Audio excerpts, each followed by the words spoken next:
Hello, everyone. Welcome back to the Substitute Podcast. This is episode number 18.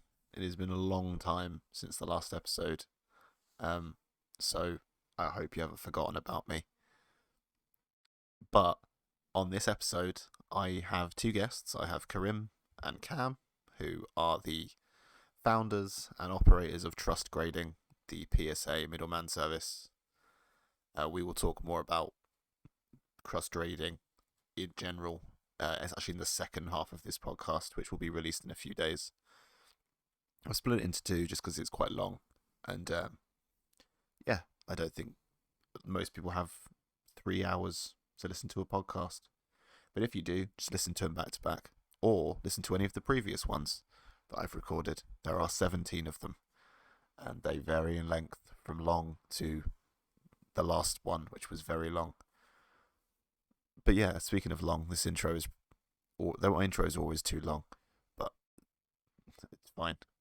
People don't seem to complain. Anyway, the podcast is back, as you can probably tell by the fact you're listening to this. I also sound terrible because I have COVID, and I have for last few days, and it's made my voice has been fine, and then today it's just absolute trash. But when I recorded this podcast, which was about a week ago or so, when you're listening to this, I was okay. I wasn't ill. So, we talk about a bunch of stuff. We talk about trust grading, obviously. Talk about collecting. Talk about sports. Talk about pick and mix for some reason. A load of random stuff. But yeah, I enjoyed recording it. And as always, like, follow, subscribe to on YouTube and Spotify and Google and stuff. Go and follow Cam, Karim, and Trust Grading on Instagram. I'll leave all the links down in the description below, and I hope you enjoy. And I will speak to you at the start of the next part, or right now, depending on which version of me you want to listen to. I will see you soon, and enjoy. Sorry. Just can you do me a favor in post editing? Can you make my voice sound a bit deeper? Thanks. Yeah, sure. I'll just. Can you make me sound taller? Do you know what I'm saying? That's why I want the deepness, because no one. It's very rare you hear someone with a deep voice and they're like 4'11". You know. I literally I'm going to start recording, and at the exact moment, Andrea went to the freezer and got an ice cream. Oh, what ice cream have you guys got? What have you got? Is it a discount Magnum? Yeah, it's a discount Magnum. Do you know what I have? Soleros. I'm gonna go Soleros. I love Soleros. That's a good By the way, shout. tell her I say hi, because I've never actually met her. So tell her I say hi, and tell her that she's very lucky to be in a relationship with you. I'm very jealous. To be fair, I may have actually convinced her to set up at a show with me. Let's go! Let's go!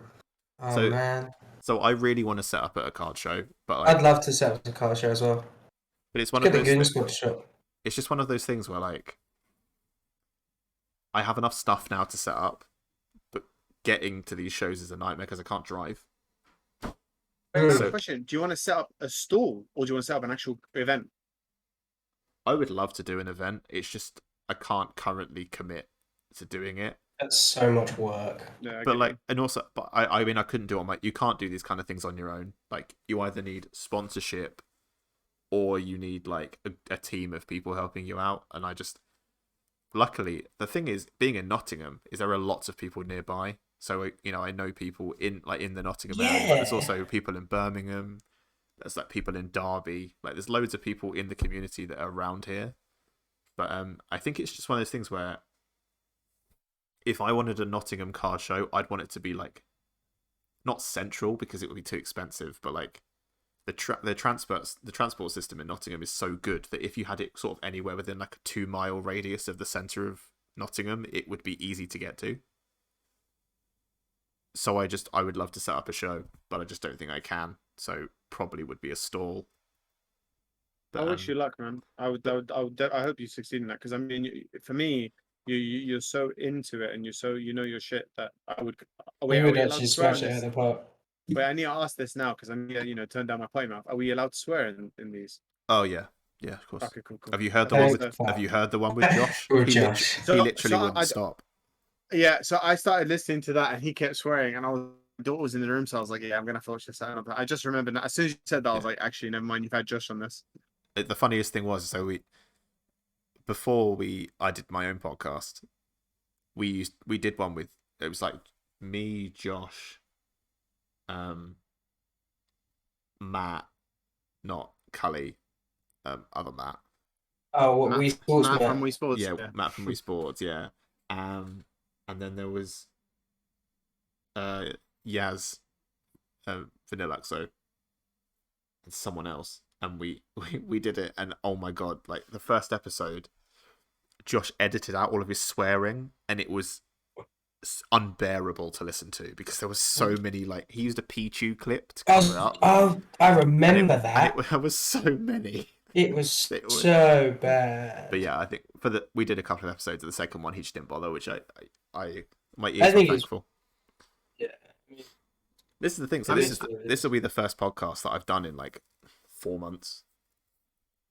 I Maybe. need to watch the one that they said, because they said I haven't watched that one yet, and they said, who was it? Josh and Toby said. Well, Toby actually messaged me directly. I was like, "Bro, have you listened to Mark's podcast, the last one?" I was like, "No, I haven't yet." He's like, "Bro, listen to it. It's really good." He messaged me. I was at work, so I didn't see it until to be actually. He messaged me and was like, "Oh, me and Josh are coming through Nottingham. Do you want to meet up?" And I was like, "Well, I can't. I'm at work, but thanks for offering." And then he was like, "Oh, we'll listen to your podcast on the way back." But yeah, it's with Zerk. It's with Zerk on. It was a lot of fun. I watched that one. That was quite good. The I thing like is, to watch like, them whilst I do work. but when you That's what I record a like to do. podcast, when you record a podcast with someone, like, it's interesting because I've never actually talked to most of these people before. Mm. Oh, I've messaged like through like Instagram DMs or whatever, but it's not the same as like actually talking to someone. 100%. So like Yeah. I would say, well, I've had this will be I think it's like the 18th podcast. I think 14 guests I'd never spoken to before. Ooh, okay. So That's harder though, isn't it? Because like with us, you already have like a basis, so you already know us. So like when you talk to us, it's kind of like, I'm not saying it's you're not like free with other people, but you don't need to break the ice because we're the ice is already broken. You know what I'm saying? Whereas with Yeah. like those people, it's gone from kind of small talk to then now you're trying to get a bit of a deeper conversation. So I'm assuming it must be like a slight warm up, and then you get into the action. If that makes sense. See, the thing is, I think it works both ways because, like, so I did a podcast with Monroe, and Monroe is one of the nicest people ever, but we talk all the time. Okay. So when we were like chatting backwards and forwards, and when we went to record the podcast, we had talked about everything previously. And I know he'll be listening. I know he'll be listening to this, so I'm not saying it was a bad podcast. I had a lot of fun recording it. It's just that we spoke all the time. So eventually, we'd just be like, we'd mention something and be like, "Oh yeah," and then we'd just have to move on. I can see how that would be. I get you. I get you. So that's good. But with someone I've never spoken to before, I don't know anything about them. So Sure. for example, if I'm, so like, I've met you two in real life, and we've been to card shows, and we know roughly what each other are into, like card wise, and so Sure. that's one of those things like we probably wouldn't bother talking about it because it doesn't like naturally come up in conversation. But if I speak to someone who I've never spoken to before, and I'm like, "Oh, what are you collecting at the moment?" and then they tell me, and then we can build off it, and then 3 hours later we're still going. No, that's a fair point. But My, wait, you know what? Do you know what? Now that you say that, let's put you on. Let me put you to the test then. So what's Cam currently collecting? Declan Rice. There's another thing he's collecting. He brought it up a couple of times in the Discord. Don't know if you remember. Ooh. I don't know if I remember.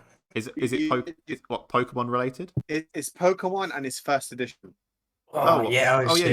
You're doing your rocket binder that's got like first ed, normal, and Japanese in it, right? Yeah. I'm not Correct. less than 10 cards away now, or less than 14 actually. Gee.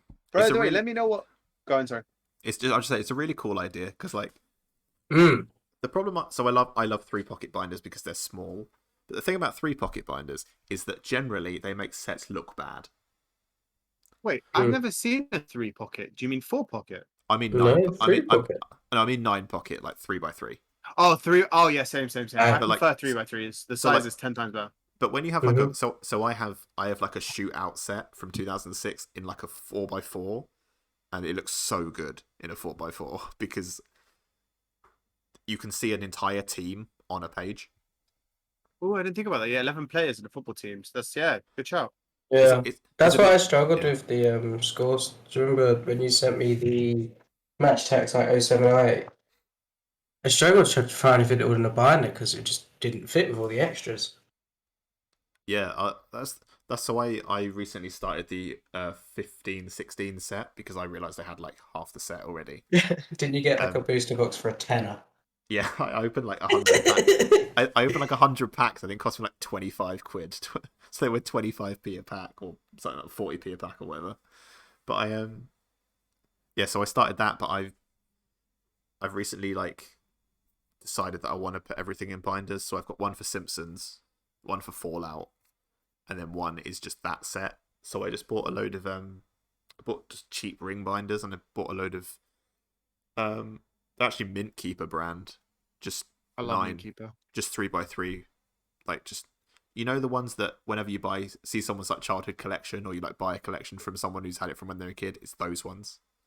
Like those folders you get in like WH Smith's, and then you have the actual sleeves in it, correct? Yeah, you just like jam the cards in, and then all the tops of them all get damaged because you turn the pages and stuff. Exactly. Against the rings, they get damaged and dented. Yeah. Yeah, so but for like match attacks and like for stuff I'm not going to sell, I don't care. Like the Simpsons, when we went to the show, which we'll talk about card shows in a bit because it's another reason. Originally, this podcast was going to be just after the last UK card show, or no, so London card show.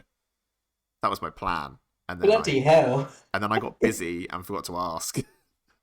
Wait, I swear it wasn't that long ago. Wasn't it the 23rd? No, that was the More one before just that. gone. I meant the one before. Oh, you mean the one where we all went? Okay. Yeah, that Jeez. that was Okay. that was the plan. It's like because after we were going to do like a how was the show, and then you'd also just like started Trust at that point. That's true. Yeah. So That's true. we were gonna talk about like card shows and grading and stuff, but yeah. But at I the mean, last show, I bought 2 full Simpsons sets from like the late 90s, early 2000s. So I now have like a huge binder full of Simpsons stuff. GG. What about Dalmatians? Have you got a full set of that? I binned all the cards that weren't fridge magnets or fair and foil. You son of a bee. You call yourself a collector. The problem is, right, with that set, all the cards look terrible.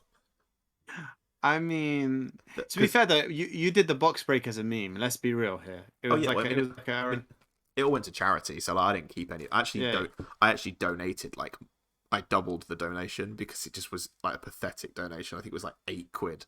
Would have donated otherwise. GG Mark. See, Mark, but still donates to charity. But again, shout out to Monroe, the nicest man in the world. He literally was like, "Yeah, here's a £5. I just give the packs away."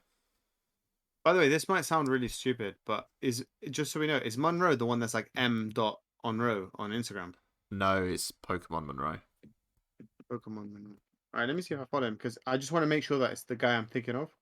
No, it's so. The picture. Oh, isn't he on a farm in Scotland? Yeah. Oh, yeah. He will be listening to this, so he'll enjoy the shout Pokemon out. Monroe. I know who he is. I know he's Nicholas. His name is. Yeah. Yeah, I know. He's a legend. Yeah, I I talk need to to him talk to him all about the time. those He's a legend. stuff. Yeah, so we're in like a group chat. Yeah, we talk a lot about like Japanese cards because like I'm really, really into like Japanese promos. Like I'm not a big promo collector because they're expensive, but I love Japanese promos because they're so I don't know what the word is, but they're just so out there. Some of the They're just so unique. Yeah. So like they're so well done. Yeah, 100%. So like for example, like we were talking about it. So basically, when I was a kid, my first ever thing I distinctly remember ever buying with a debit/credit card was the 10th anniversary Pokemon movie folder, which came with I believe it was 11 promo cards, and also there was a Darkrai that you can put in, but it came separate from the binder.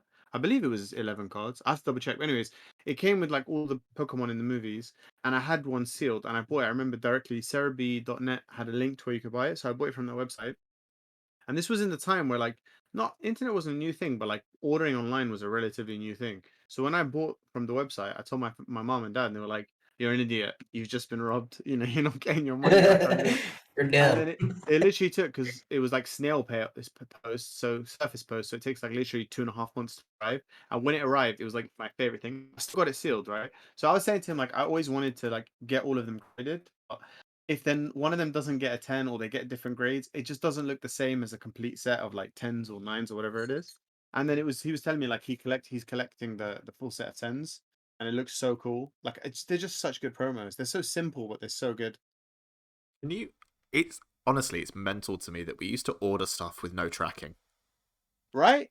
Like That's what I'm saying. you would buy something like either on the internet or just like you just like call up and buy it, and then Mad, right? it would just you'd just be like, oh, it'll arrive when it arrives. They'd be like, I okay, still yeah, act that way now. but like now, Am I the only one? but now you can No, track it. I You don't can think track so. everything. But So that's what I'm saying. Yeah, it wasn't like that. And I mean, I remember they used to use this website. I can't remember the name of it, but it was kind of like, sort of game FAQ sort of vibe. And it was a website you could trade Pokemon cards, because obviously, like back in the day when you're younger, it's expensive to travel around the country to trade cards, and obviously eBay was kind of kicking off, but wasn't a major thing yet. And I remember when I was like literally 13, 14, I used to go on this website, and I used to go on Discord, like it was like not Discord, like a forum website, and I'd be like, hey, I want to find this, Gym Heroes card, and then cards in post. You don't know who I'm sending cards to. Sometimes you wouldn't even get your end of the trade, but it was just based on complete and utter trust, basically. Obviously, nowadays, unfortunately, the world is a lot different now. But yeah, By it's just different, do crazy. you mean way, way worse? I mean, way, way worse. It's Especially, fucking terrible. let's be honest, yeah. Anywhere, any kind of industry, or any kind of like hobby or whatever, where there's potentially a lot of money, or scammers can make money from scamming, is gonna have this happen. Because back in the day, Pokemon cards, I'm not saying they were worthless, but like Oh, with us, like 15 years ago, especially when Pokemon was kind of losing its interest a bit, they weren't anywhere near as expensive as they were like now. Even like commons and uncommons from like Expedition or Quillis, they've got some value to them. Whereas at that time, they were literally, you would use them as your coasters. Like you put your drink on it. You wouldn't no, even think about it. you literally couldn't give them away. Like no. I know people whose like parents tried to give their cards away, and people said no. They were like, oh, does your son want our son's cards? And they'd be like, no, why would I want them? They're not worth anything. He just doesn't care. Yeah, so I Yeah, was it's never not. like that. Even though I went kind of, I wouldn't say I went out of the hobby, but to an extent, I never went out of Pokemon because I always played the video games and stuff. But in terms of cards, I stopped card collecting. I can't tell you the exact years, but I pretty much started coming back into it about 2017. But before that, all my cards, even though I didn't give that much of a like down about them, I would never have chucked them away. Like I don't get these people who just like, yeah, don't care about it anymore. Like cards have value to me from day one. Like all my childhood cards worth way more to me than a lot of the modern stuff I have, to be honest with you. I never throw I'm anything pretty sure away. my mum threw mine away from when I was Oh, a kid. I've lost What? mine in my parents' house somewhere. Like, I it's one of those things where I know my mum wouldn't throw them away without asking me, Yeah, but at the same time, I know that I was. that doesn't mean that they were thrown away. They weren't like On thrown away purpose. accidentally. Well, I Yeah. think mine were given to a charity shop because definitely as a kid I would have gone like, oh, no, I don't want them anymore. Pokemon's not cool. I'm cool. I can't Grr. believe you, Cam. I can't believe you, Cam. I know, just a fraud. Thing is, I was a Yu-Gi-Oh kid, so I had all the first. mm, I had all the Yu-Gi-Oh was cool in my school. I had all the I first never liked edition Yu-Gi-Oh. decks. I I had have more nostalgia towards Yu-Gi-Oh cards than I do Pokemon cards. But I have more nostalgia and love for Pokemon as an IP because I loved playing the games as a kid. You know what? I had the Yugi deck and the Kaiba deck, and I had I saved all the foils, and they were in a deck box with all my Pokemon cards I had, and I used to get they've just disappeared. I used to get given a like if I got a good school report, I used to get to go to Woolworths. This is how old going but far back we are. And I used to get like a deck. I could pick out any deck that I want. And I vividly remember getting the Pegasus deck, and I was just thought it was the coolest thing in the world. Yeah, my sister's 10 years older than me, so she'd take me to Toys R Us with her boyfriend at the time. That's now it's her husband. But yeah, so like Oh, they take me to that's so Toys R Us. wholesome. I remember, so you know when you have like a favorite like player or a favorite card, and you don't really, and like you know exactly why, but like no one else would really care. So Yeah, my favorite card, Yu-Gi-Oh card, is Blackluster Soldier, which is quite popular. But it's like, relatively popular. It's a cool card. I have like vivid memories of buying the deck that it was in, and just not caring about any other card apart from that. So I would Isn't- never. Yeah, Karen. Sorry, go on. No, go on. Basically, I just like I've been trying to find one, but they're really expensive. You know what? Isn't there like a one of five? If you find that collection you had, like wherever it is, like in some random shoebox or something like that, if you, didn't get thrown away accidentally, would you have one of them in there? Yeah, and it would be sleeved because I remember sleeving it. I really hope you find this collection then. I mean, if it was your house only, I would fully come over and say, let's go through a rampage and find it. Oh no, But obviously, honestly, this is your trust me, parents. I have looked everywhere and I can't find it. I've looked for I'm it. telling My you, my it's gonna parents have be in looked for some it. random box. You're gonna find it in like a box that was for an old poster, and you open it, and you're gonna find it in your Pokemon cards. Trust me. The In funniest the thing is toaster. like it's in actually like a hard plastic deck box because I bought one because I wanted my cards to be protected. And so like the Pokemon cards were ruined because they were my sister's and then like they were handed down to me.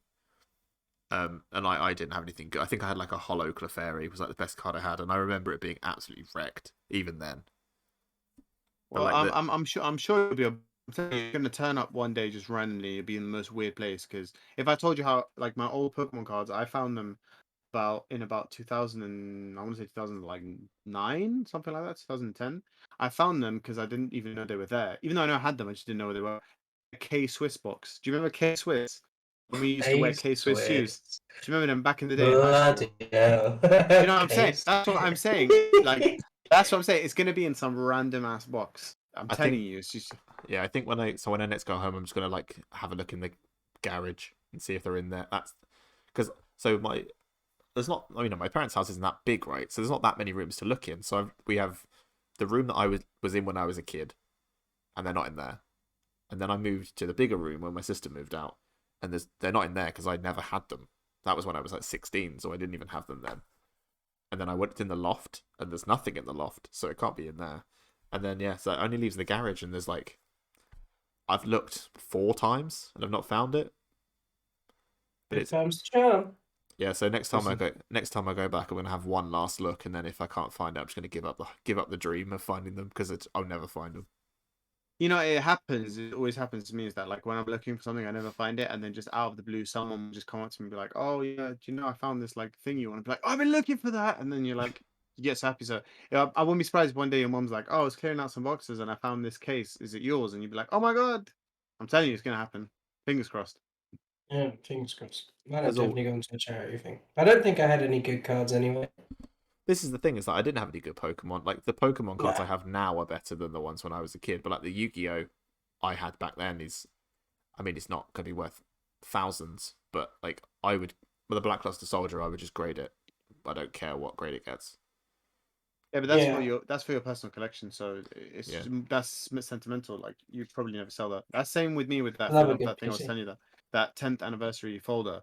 Like I don't care even if it became worth like 500,000. Someone's like to me, I'll give you 500,000 for it. It would be literally almost impossible for me to sell it because I'm like I remember this first like huge transaction. No, thank you.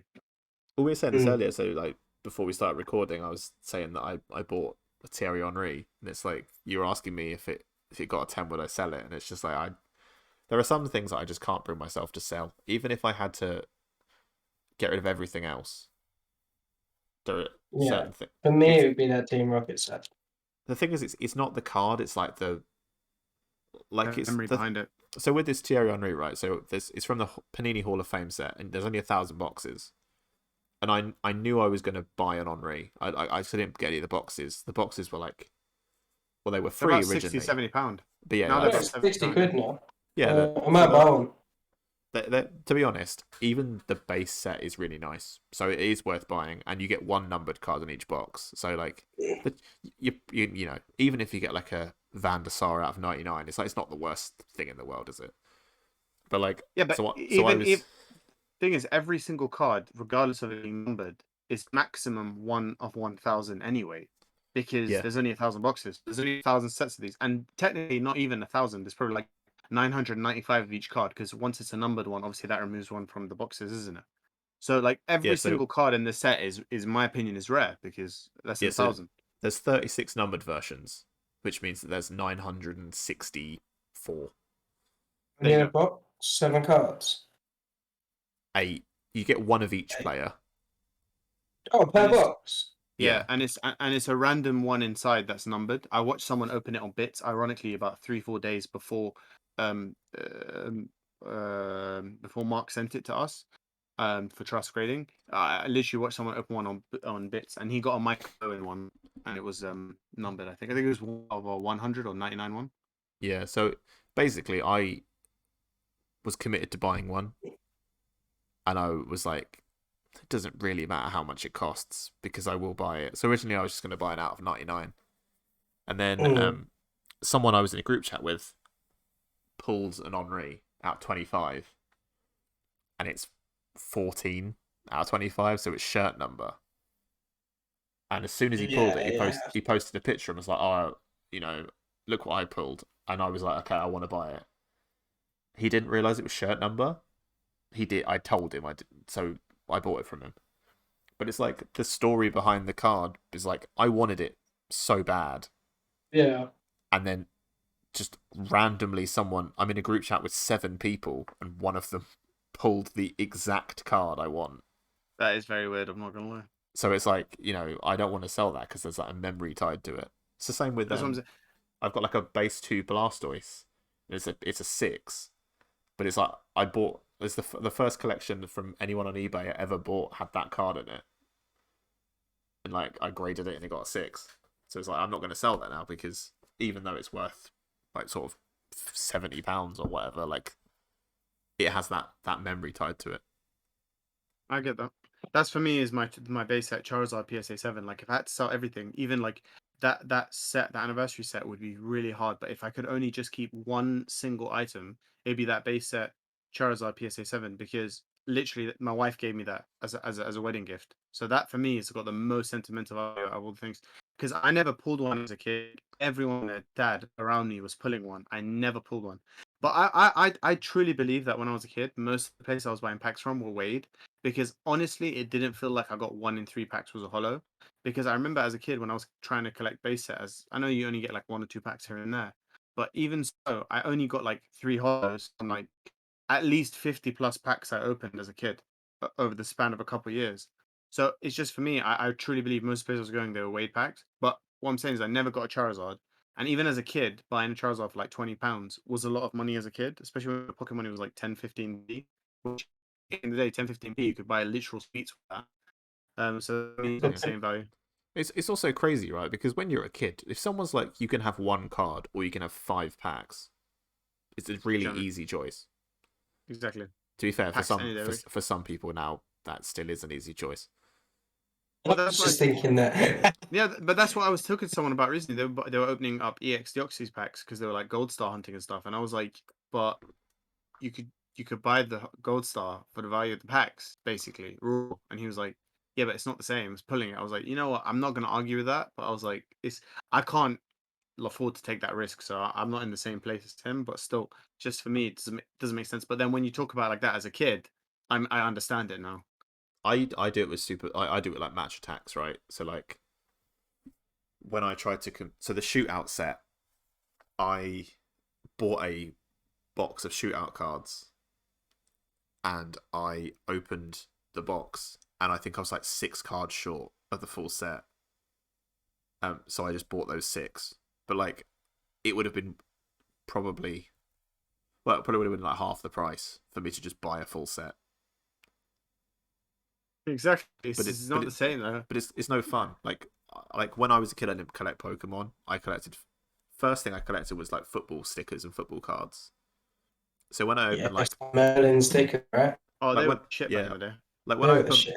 when I opened match attacks from like they were from 2000 shootout cards were 2005 6. So it's like I would have been 10 at the time. So I'd have still been at when I was in secondary school. They're a little bit older.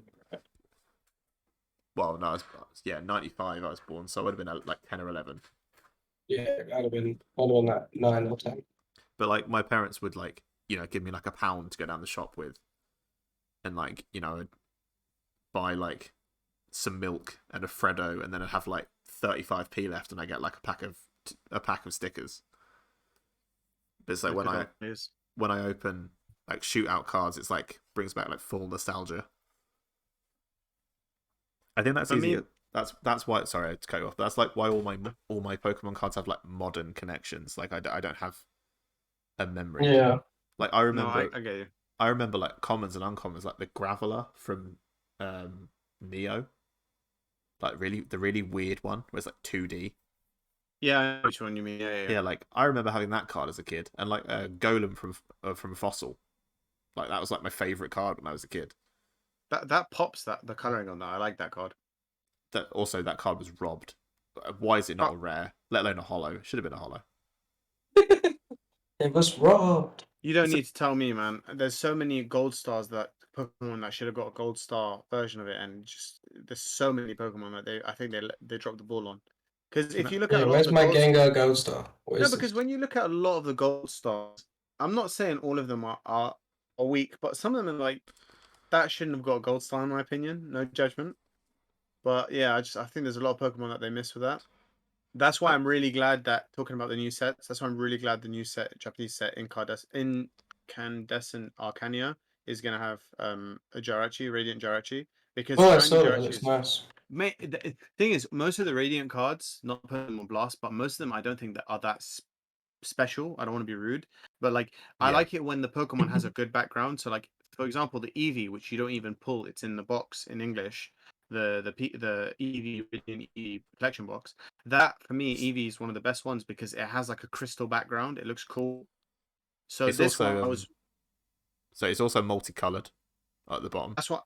That's what I'm saying. So like, there's something unique about it, right? Whereas like the Charizard, the Blastoise, the Venusaur, I mean, the backgrounds just don't do justice for the card. Like, okay, I know it's a shiny card, don't get me wrong.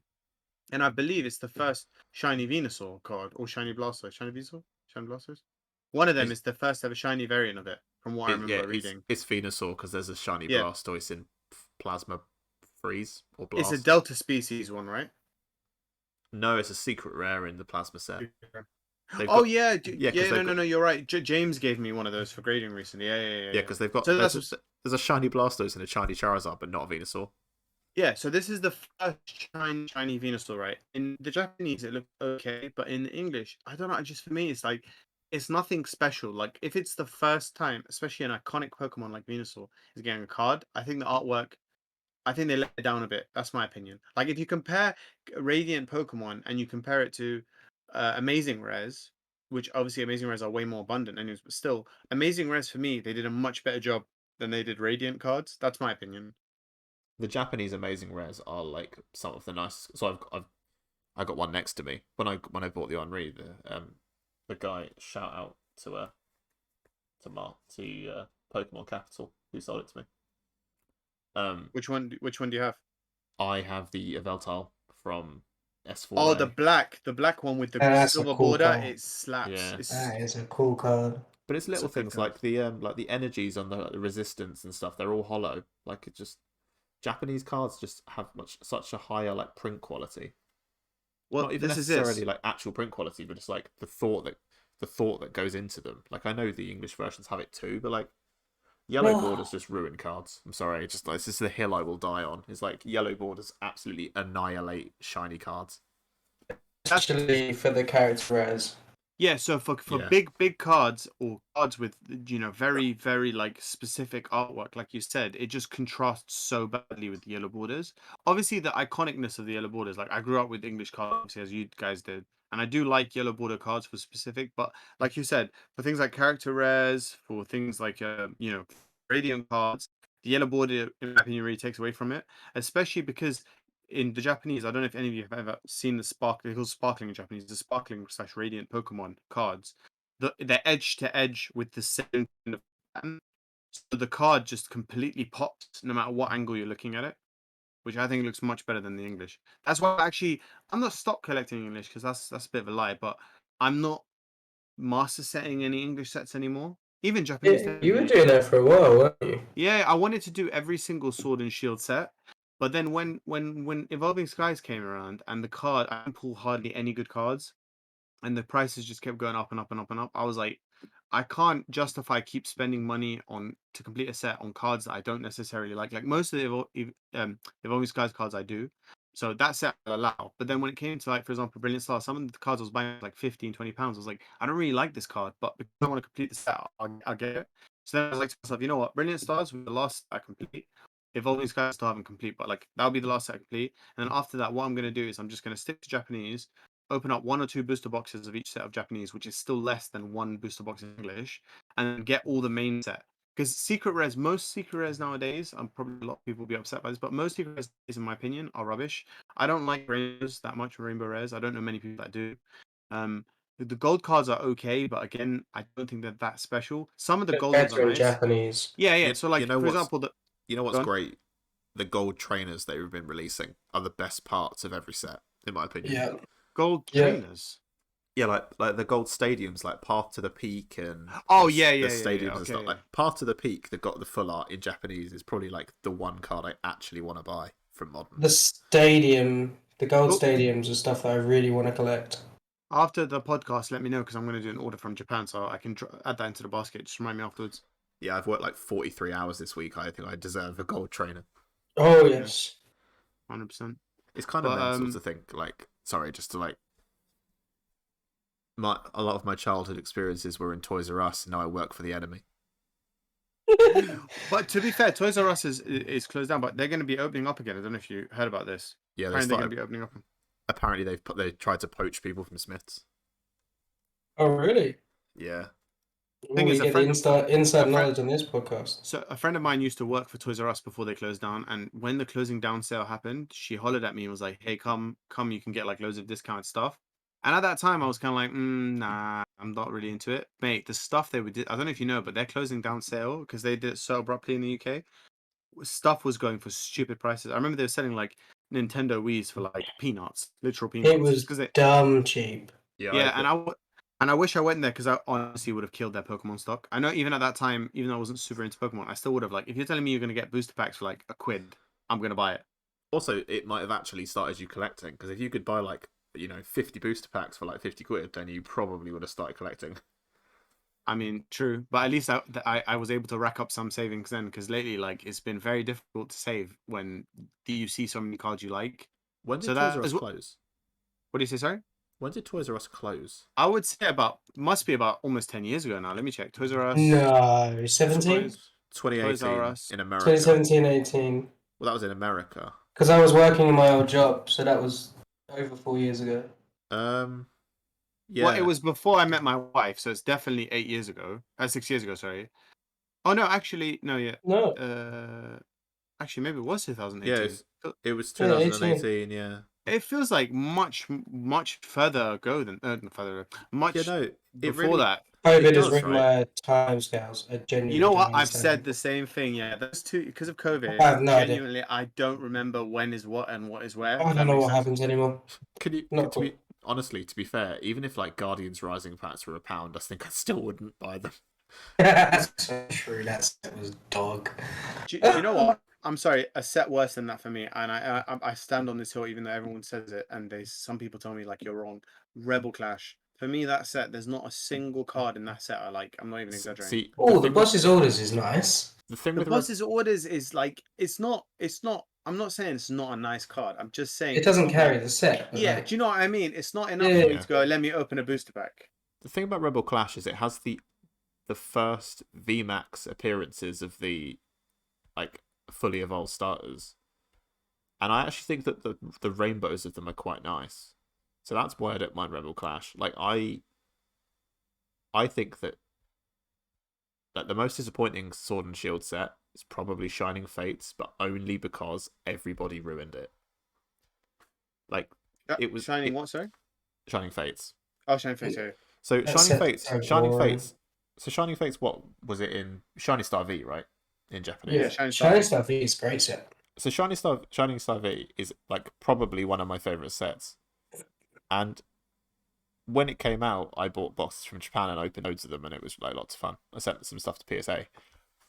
But then the delay between that and Shining Fates, the hype for Shining Fates was so high.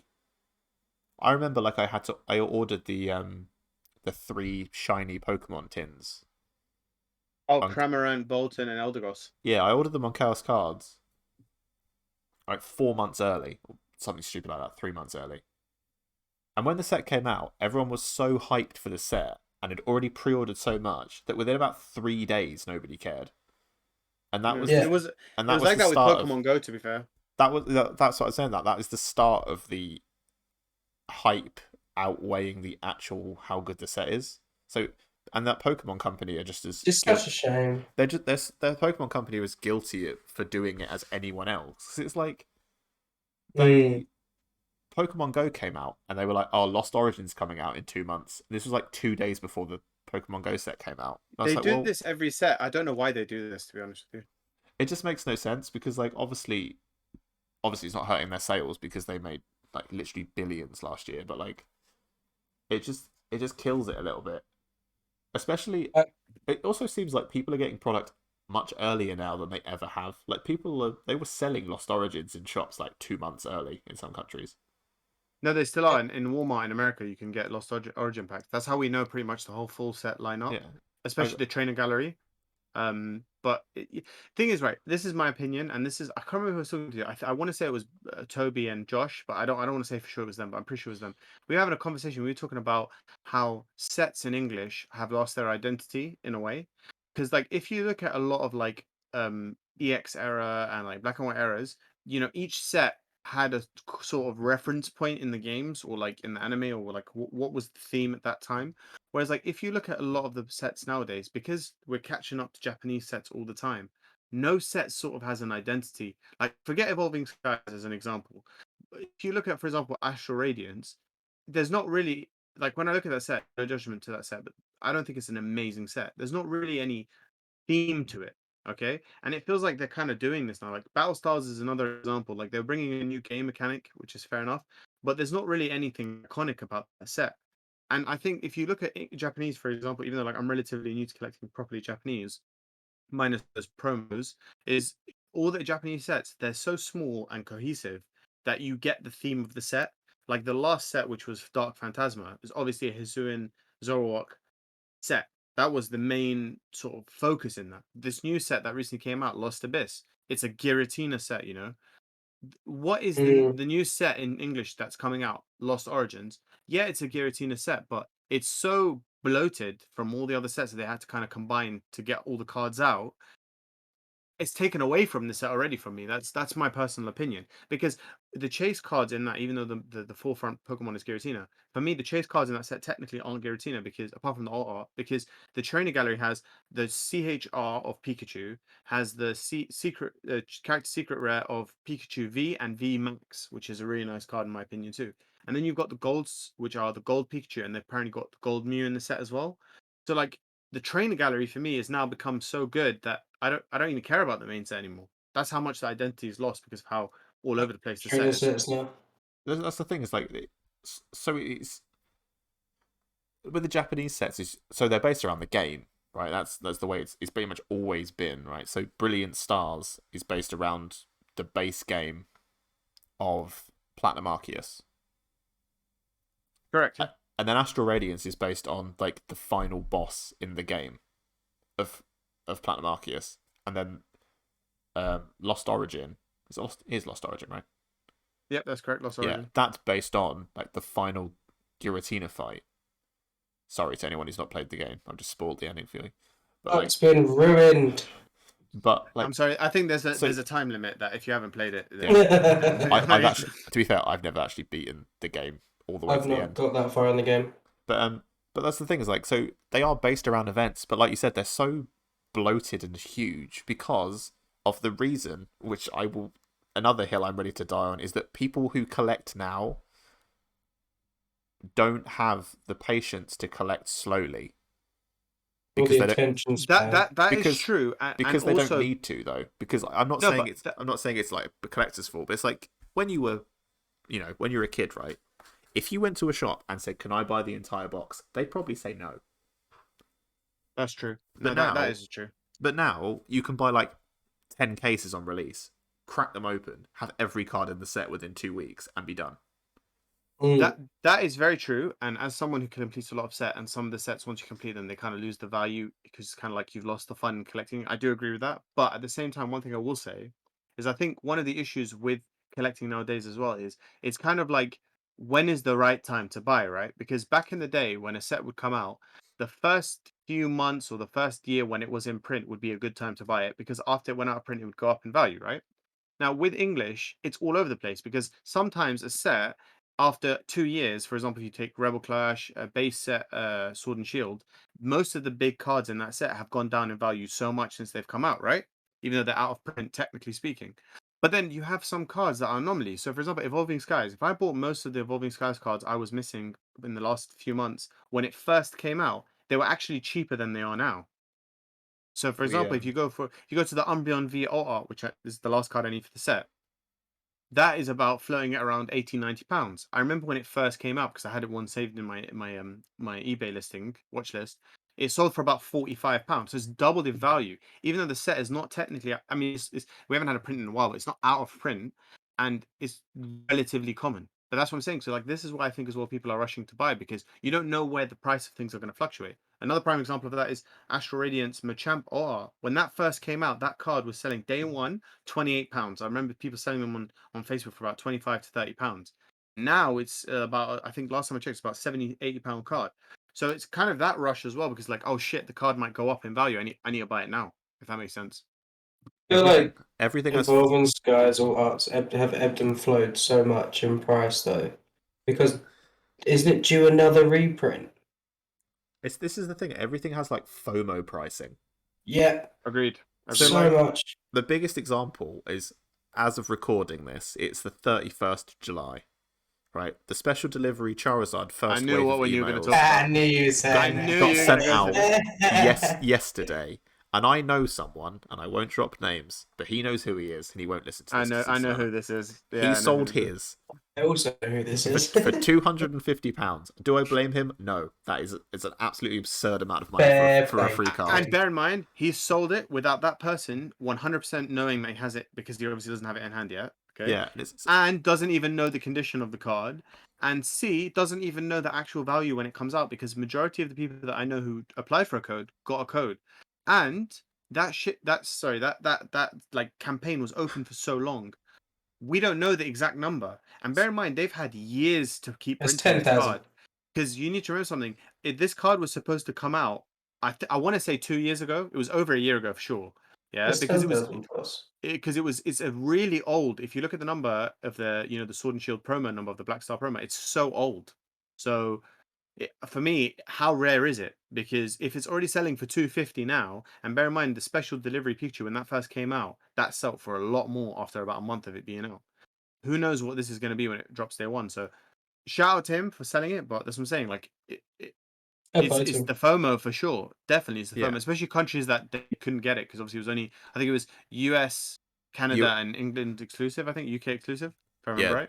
This is the thing as well. It's like I think that the reason that I was having this discussion with someone the other day. I can't remember who it was a while ago actually. That the price of all of the all arts from all arts aren't new, right? There's all arts in XY sets, but they usually All secret. tots came into their own in Sun and Moon, didn't they? Yeah, they're usually secret rares. So like in Breakpoint, you've got Mewtwo. In Fates Collide, you've got the Alakazam.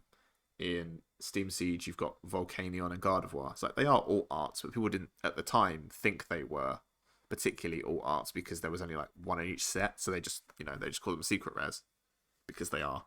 But the prices of those have gone up like a lot because people are like retrospectively finding them and want to complete the full art set.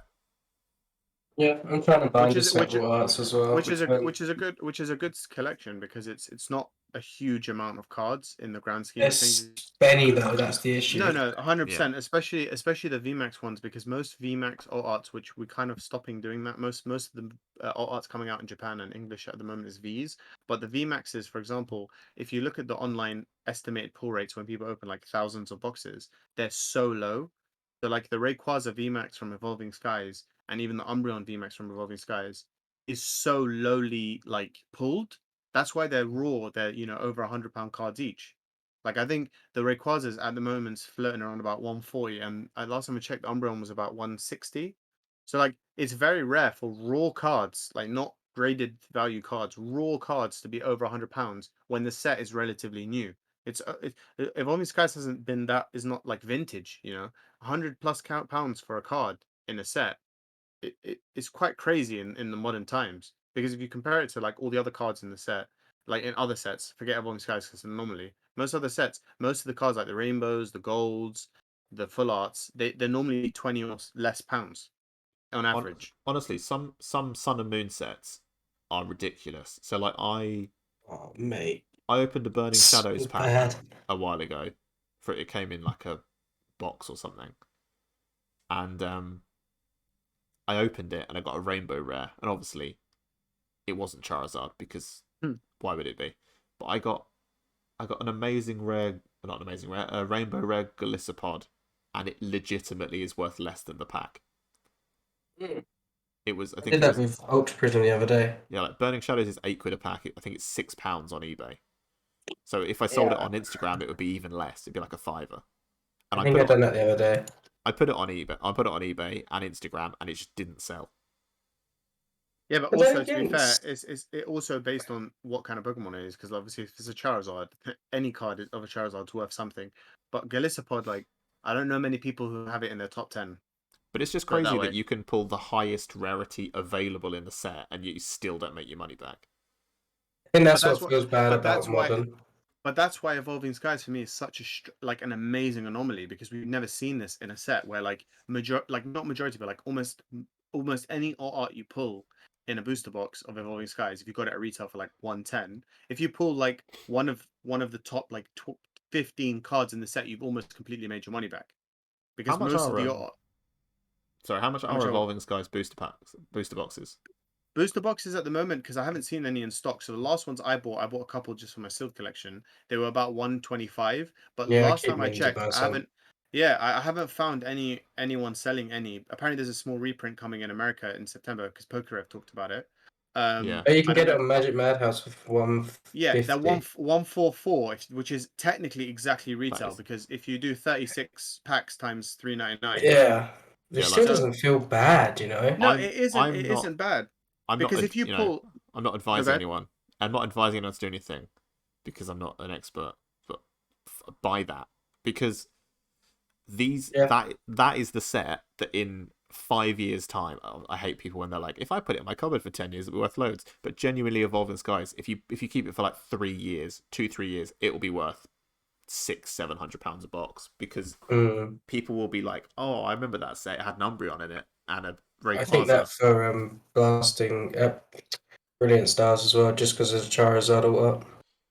So I I wanted to, so talking about what you just said, even though I'm not a financial advisor either, right? We just talked about Rebel Clash and how I think it's one of the worst sets ever, right? Okay.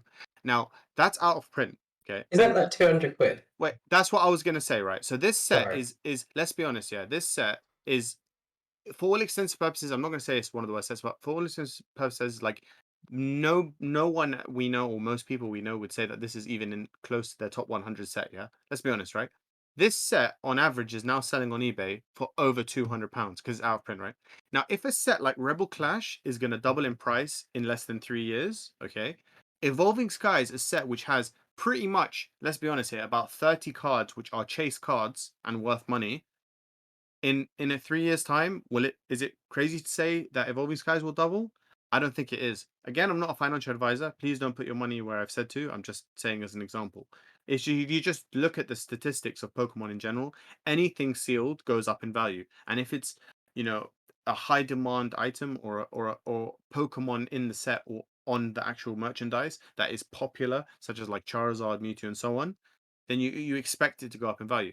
And Evolving Skies is not technically out of print, but we're coming to the end of Sword and Shield, and we all know that normally when a generation ends, the printing of the old cards doesn't happen that frequently. Obviously, we've had some exceptions of that, because we were going to have a reprint of Cosmic Eclipse, even though we haven't fully had it as booster boxes. We are getting packs trickled down in like RCS boxes and stuff. So if it is coming out of print, logically, if you do want to store something in your cupboard, that would be a good set. Brilliant Stars is another set too, because it's two of the most hottest Pokemon in Pokemon, Charizard and Arceus, or Arceus, however you say it.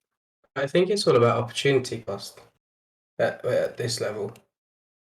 100%. because 100, let's say it's 140 quid for argument's sake. You could probably put that elsewhere within the hobby and have bigger returns. You think?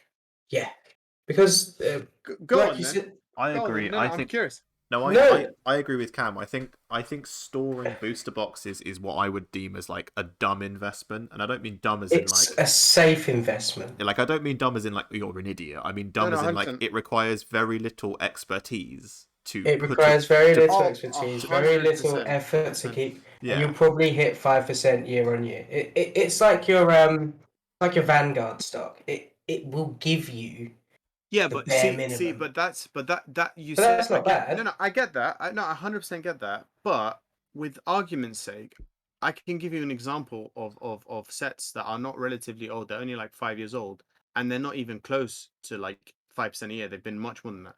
For But example, is that because we've had the boom? Were they before the boom? No, even before the boom. Like for example, Unbroken Bonds. Before the boom, when that was out of print, that was going for good money. And now I don't even know how much a booster box. I haven't really looked it That up died recently. off. To be That fair, died off. that is true, and Unbroken Bonds Yeah, is it objectively did not a go Yeah. very off. good set. Yeah, and Mm, Unbroken Bonds, and okay, I know Cosmic Eclipse is a good set. I I'm love not that saying set. I've got a box I'm of not. that set. Yeah, I'm not gonna sit here and say it's not a good set. It is, of course, a good set. But like that's gone crazy. And even though the boom has died off, and even to be fair, the reprint kept being cancelled. Obviously, did help that go up in value. I do agree. But yeah, it is a safe investment. But that's for me. That's where everyone's entitled to their own opinion. And of course, again, like I said, it's it's I'm not a financial Saying advisor. it's not a bad But investment. I I would think it's no, but that's what I'm saying. If you compare investments, like let's say for example, right now you had £150 in your bank account in your savings collecting interest, right? What is the interest rate you're getting? Most people are getting like what 0.2%, if that. I wish Okay. I was getting 0.2%. No, I Jesus. think that Yeah, so. I'm not even getting Regardless, that. regardless, Not even getting that. even if you're getting a 1%, right? Even if you're getting 1%, Agreed. let's say argument sake, yeah, 1% of £150 is £1.50. Okay, right? Man.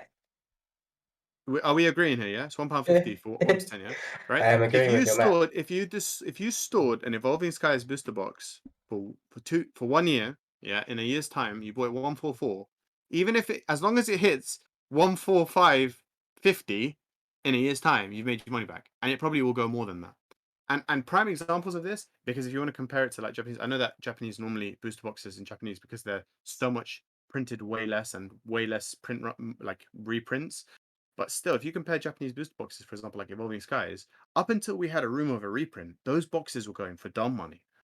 Like it's only been less than 2 years, and But Eevee Heroes was that's going for like 150. But that's a booster it, box again. See what I'm saying? EV Heroes is a specialty set in Japan, though, no? It was a specialty set, but still, it was like for example, It's different parameters as a set, like Eclipse, no, Evolving I. Skies But does. that's where I'm talking about. This is what I'm telling you about English. That's the problem with English because they don't have Yeah, an no, identity. I You see what I'm agree. saying? And it's so bloated that it's. And as well, like as someone who's opened up a lot of Evolving Skies because I wanted to master set it. I can't tell you how many I've opened in total, but probably I would say somewhere in the region of about 12 booster boxes in total. Yeah, I didn't get any good pulls. Right, most of the booster boxes I got.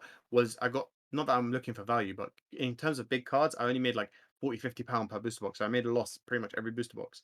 Put in my story is that like booster boxes are a good investment, but the problem with other cards being a good investment is they can fluctuate. So I get what you're saying about being dumb, but at the same time, for me, it's more smart to be with the safe investment, especially nowadays when like everything's That's going expensive and like electricity, fuel, you name it.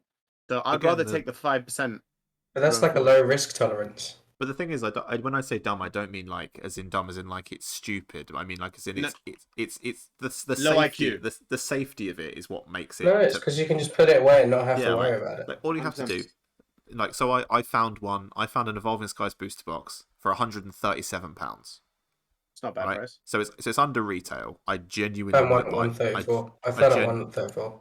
Yeah, so mine's on Hills Cards. Who Mine's on total cards. shout out to Hills Cards because they are great.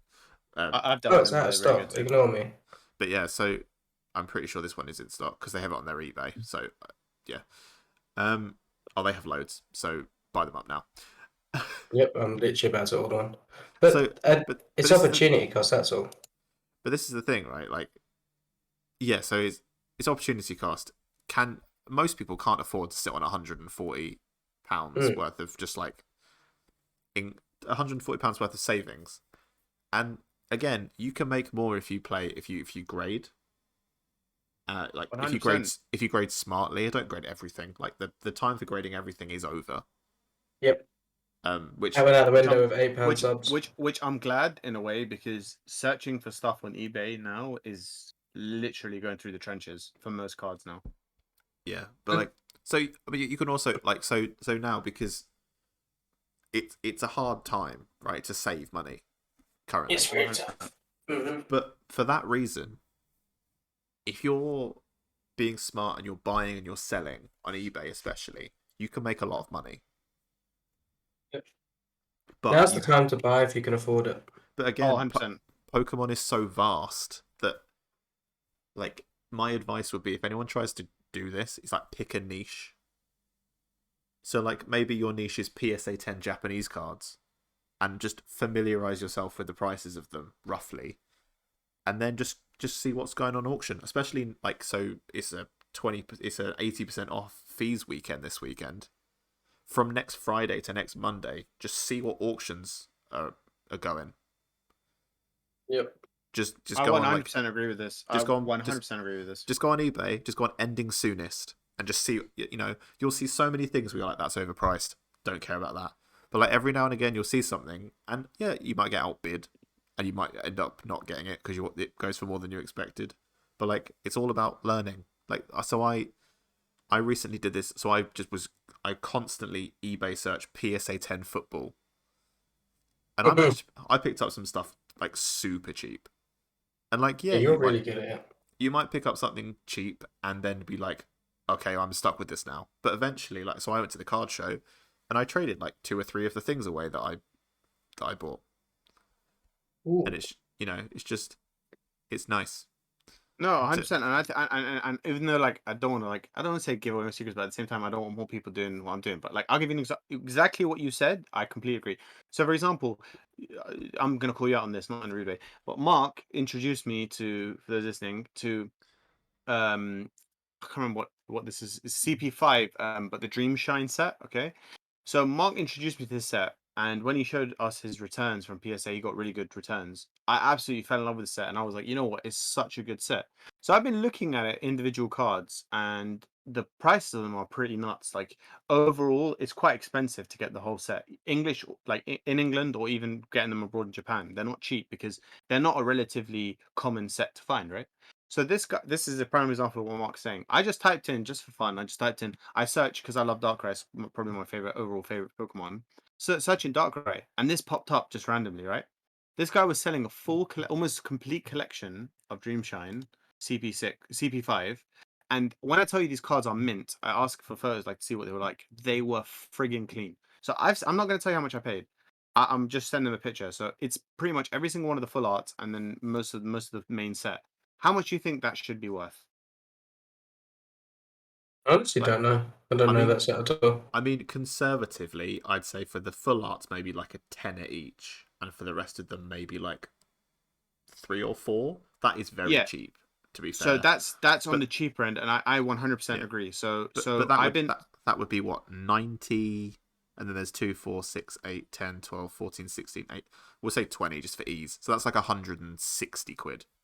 Yeah, so £160, for example, for this set, and for someone who, for example, I like Darkrai, getting a CP5 Darkrai from Dreamshine in like near mint to mint condition is very hard, especially because Dreamshine, they're glossy, so to get, like, most of them get scratched because they're glossy. Anything with glossy texture or like hollow, it's we know this in Pokemon, they get damaged quite easily. Sadly, this guy had like almost a complete near mint set that he's just kept.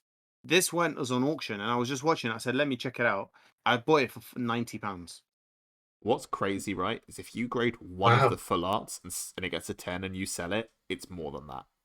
That's exactly what I'm saying. So what you're And that's saying is exactly opportunity true. cost. That's exactly the opportunity cost. Like, even if right now I was to split this up and sell each card individually on eBay, I would definitely make more than £90 without a shadow of a doubt. Even if you sent it to grading on the cheapest that you could possibly send it, you'd still make money.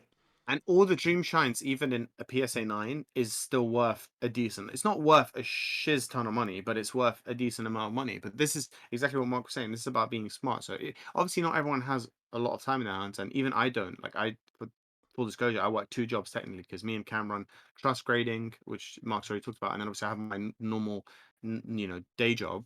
So even with my 2 jobs, if you've got 5-10 minutes spare and you want to be smart with it, you can still find bargains in this day and age. It's just if you're willing to put the effort in, then Well, there you go. talking of that, I had my February 2021 Express PSA back from Graded Gem a couple of weeks ago, and I had like GG. I had the Secret Rare VMAX Charizard shiny big rainbowy thing boy. From Champions Path. Yeah, that's the one. Yep.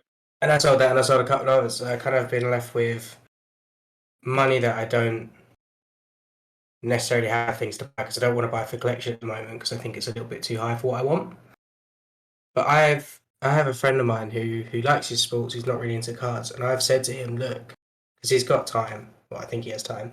I said to him, look, I'll give you this X amount of money, and I think if you spend time doing research, you could do a little bit of what Mark does. It's his PSA 10 cards for like 20p. I think if you could do that and do a little bit of that, get some raw and get some grading, you could make money. But it's the time aspect that stops people and definitely stops me 100%. because 100%. I could easily spend 500 quid on modern booster boxes, all Evolving Skies. Get a case of Evolving Skies for like 700 quid or whatever, and then never think about it and it'll be fine. But if I'd have spent 2 hours researching and 2 hours trudging through the depths of eBay and by Japan and on Mercari and all of that, I could make 5x my money in no time. You have to get lucky and you have to, find the right things, but it's definitely still doable. It just takes time. The thing is, as well, is like, so if you go out and you buy a case of Evolving Skies, you have a case of Evolving Skies. I would also open it because I Right. have no self-control. I mean, I would too. But like, also, but like, you That's might. fine. Give it to me. you I'm might- gonna start Trust Vault. That's it. That's fine. But £5 you a month. you might scroll through eBay for 3 hours and not find anything worth buying. Yeah. And it's just And then like, that's a waste. yeah, and it's just like, well, I've essentially wasted my evening that I could have been spent doing something else. But like, yeah, eventually you'll find something and you'll be like, this is a bargain. It's also true.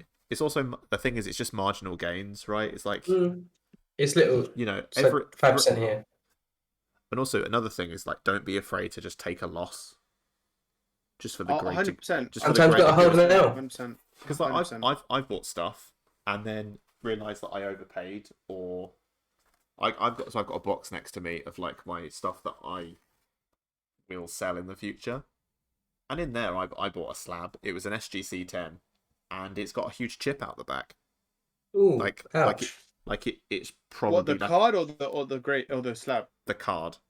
Oh. Ouch. So it should be like a 7. And like, I only paid 20. I think I paid like 22 quid for it. But like, I won't be able to sell that. But I've made enough money back from the things that I have sold that card essentially has been paid for. And if you could make money in everything you invested in, no one would not be like, we'd invest. But it every wouldn't penny be we make. investing, would it? Yeah, exactly. It would be just, well, I don't even know what the word is. It was just amazing. I wish it was happening that way. But if we're going to talk about L's, I'll tell you the fattest L I took. So this was just when the peak started happening, when Logan Paul was drumming up the hype. I was in love with one of my favorite cards of all time is the Stained Glass Birds from the Great Hidden card. Fates ETB.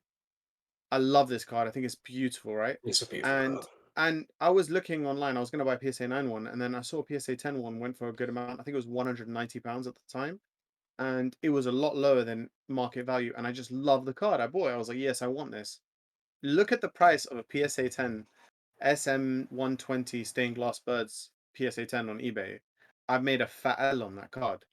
But like Mark said, you can't always assume to make profit. If it was that way, it'd be amazing, but it isn't. You're gonna make, let's say, 6 out of 10 times you'll make profit. The other 4 you might make a loss, but as long as you're overall in the profit, it is what it is. Also, I think I aim to make profit 2 out of 10 times. Also, never underestimate the value of losing money but gaining knowledge. Yep. True. That's true. Because Jeez, you got deep on it. Well, no, it's just like, if you lose money, you just won't do it again. 100%. 100%. You'll be more So, careful next time, or you won't go What down that niche so avenue. exactly what you just said is exactly the reason why I really wanted all the special delivery Pokemon before I like as soon as I saw special delivery Pikachu, I was like, I want this. Yeah, I want it as well. I didn't originally want the gray, I wanted it raw, but I want it. When they first came out, they were I remember someone was selling them to me for £50. I was like, no, that's too much for just a generic shiny promo. I think that's way too much. Then they shot up. I don't know if you remember this. This was kind of during the boom as well. They shot up to about £300. I was like, over my dead body, I'm paying £300 for this card. Like, I like it, but it's not that nice. I recently bought a PSA 9 one for about £120. All right. So I learned my lesson from that. Don't buy it in the FOMO time. Like when it was £300, I was like, oh, I should buy it before it gets 500. I was like, no, I'll rather wait. Like I'm not gonna pay that much money for it. And look, I got Vulnerable a Pikachu. graded yeah, PSA 9 special delivery Pikachu for £120. I'll take that any day of the week over a raw one. That might not even be a 9, it might be an 8 because they were so badly packaged that most of them aren't 9s and 10 worthy. Most of them are like 7 and 8, sorry. this could be potentially what happens. The thing is, right, so potentially they'll do the same again with the special delivery Charizard, but nobody knows. So maybe they might come in like a cardboard sleeve this time. You hope so with your So, pin. oh yeah, so I ordered 2 plushes, and then my girlfriend was like, "Oh, I won the Snorlax pin," and I was like, "Are you serious?" You're gonna ruin it.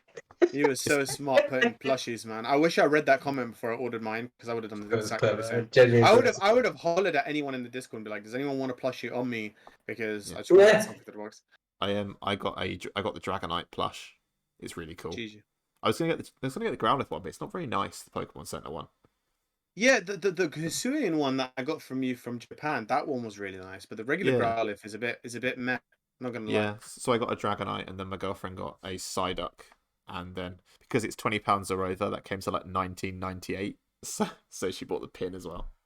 It's funny you say that. Do you remember when I talked about that? I wanted that playmat, the Gengar Pikachu playmat, the Kazaa one. Oh yeah. And it was £19.99, and I have to pay for postage unless it's over £20. So just out of principle, I told you guys, I was like, I'm not buying it because I'm not paying like £3 or £4 postage when I'm 1p off free postage, literally 1p.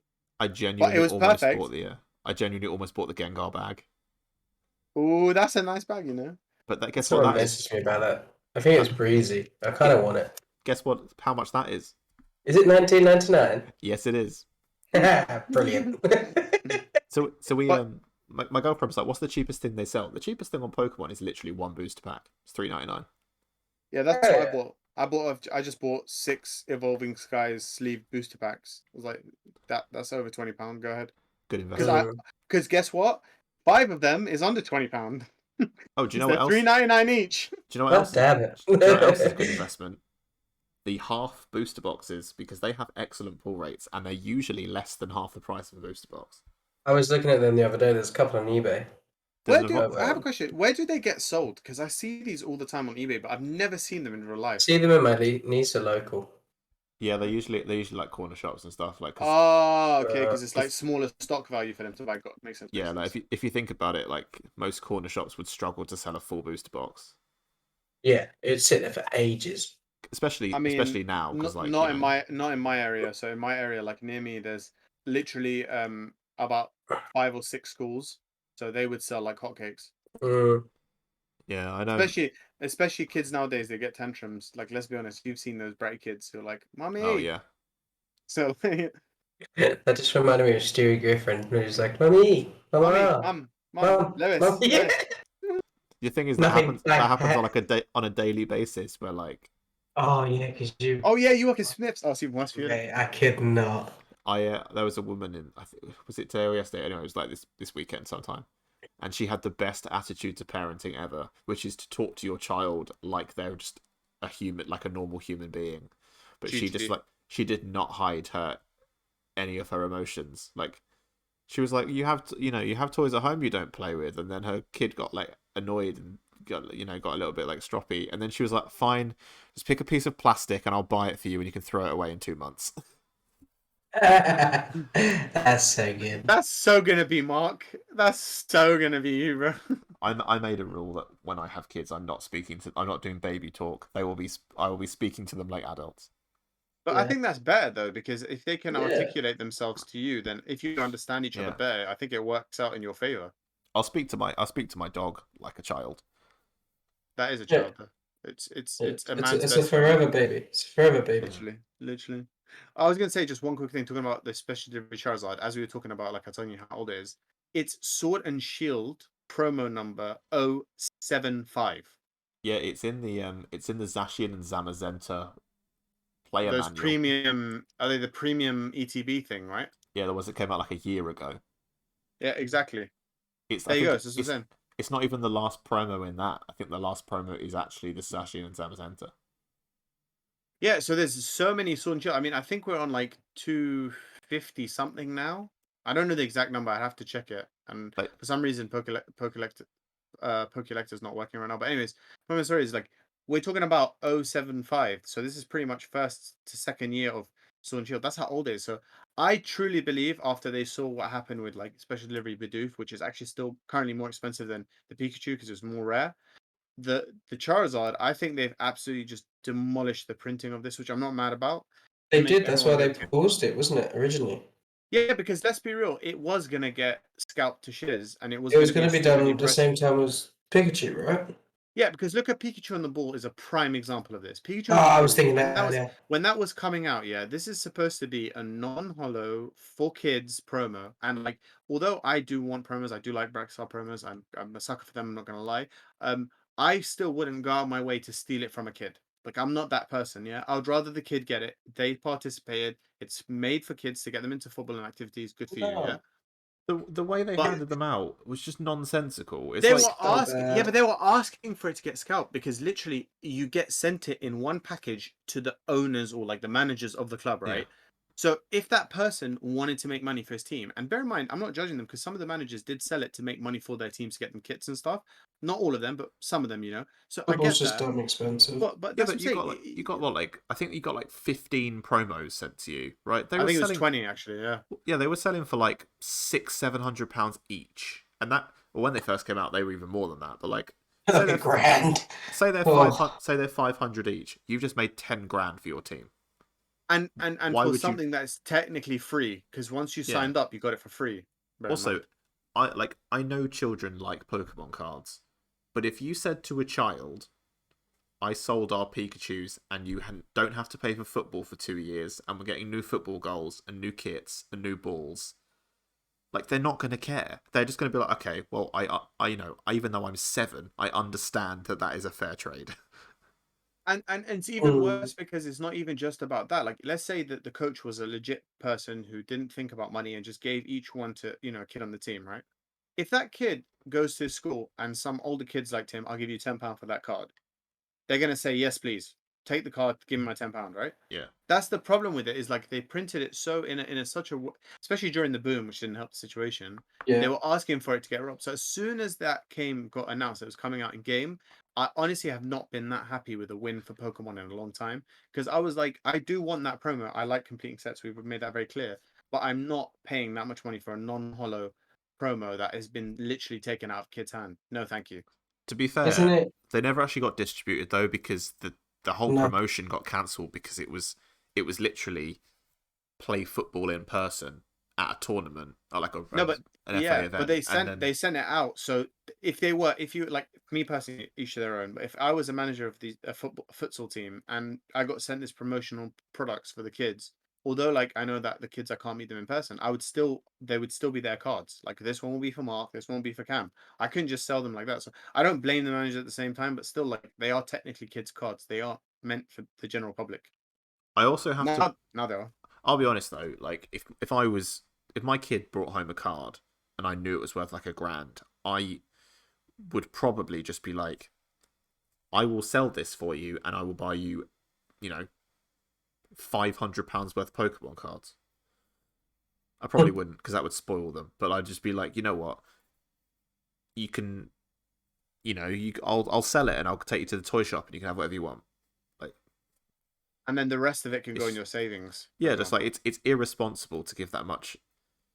It's irresponsible to give that card to a child knowing how much it's potentially worth, but it's Yeah. even more irresponsible to make make someone make that decision for the child, because it just That's seems that's it the just issue. seems it just seems massively unfair. Like, you can't win, right? Either you take a card, you literally take a card from a child and sell it, or you let the child have it and knowingly let them ruin the chance to make more money.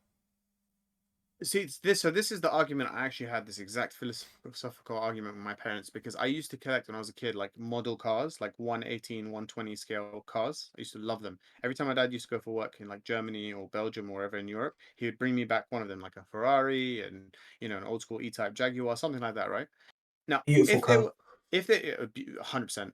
So if they were kept in their box, obviously I'm a kid, but if they were kept in their box, or even if my parents like told me certain ones of them, like keep this in your box and we'll get you like a Hot Wheels version of it because they were literally like mass produced. If they were kept sealed on my display, I'd be laughing right now because the value of them would have been so crazy. Yeah. But that's what I'm saying. It's like you kind of got to draw the line. Like, do you want to let the kid have fun, or do you want to do with the right decision in the long term for the kid? That's kind of, you see what I'm saying, the gray area. Yeah, Because like if because if my parents back in the day were like to me, oh yeah, all your first edition Team Rocket hollows, we're going to put them in sleeves, top loader, and they're going to be kept in a box, and you can only look at them, through the plastics. So to me, That would have never flied, with me as a kid. But in hindsight, I wish my parents did do that. I mean, let's be real. Back in those times when Pokemon first came out, who knew what a sleeve was? I didn't even know what a sleeve was. I people absolutely didn't think love that Pokemon would be what it is now. That's why it was never done. apparently, apart from Oh, apart from King Card Pokemon. Bazaar's dad, Oh yeah.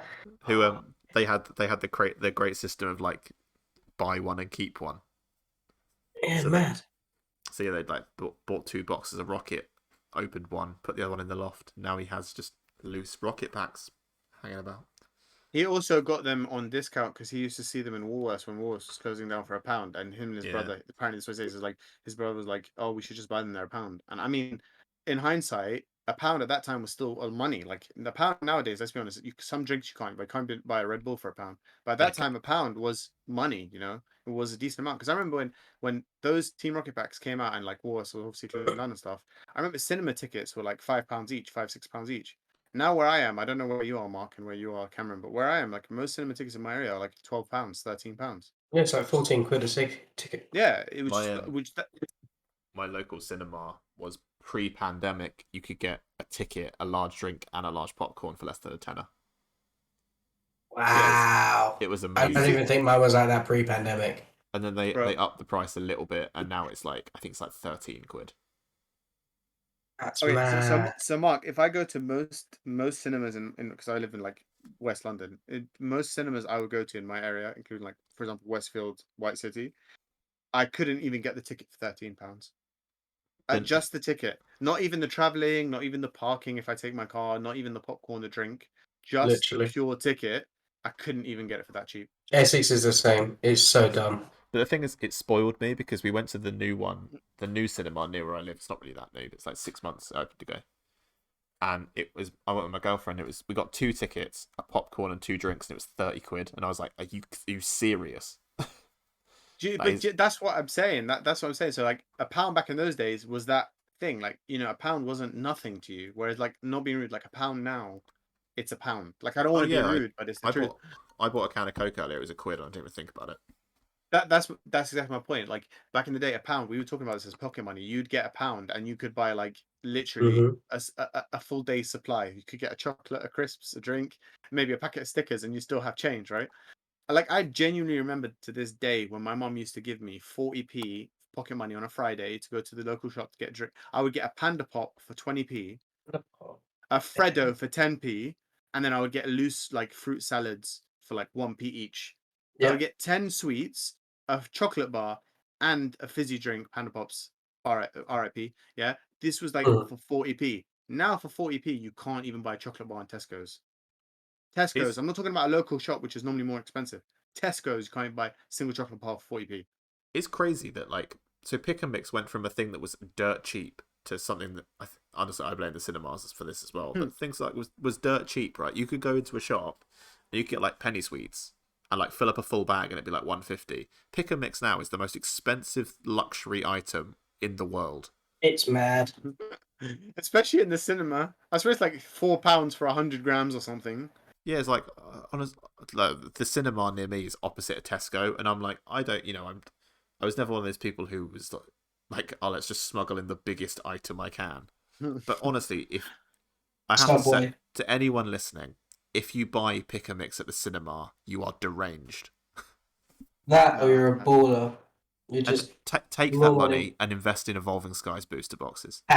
or give me that money, I'll invest it for you, and I'll take a cut, and you can have the rest. Or give that money to Trust Grading.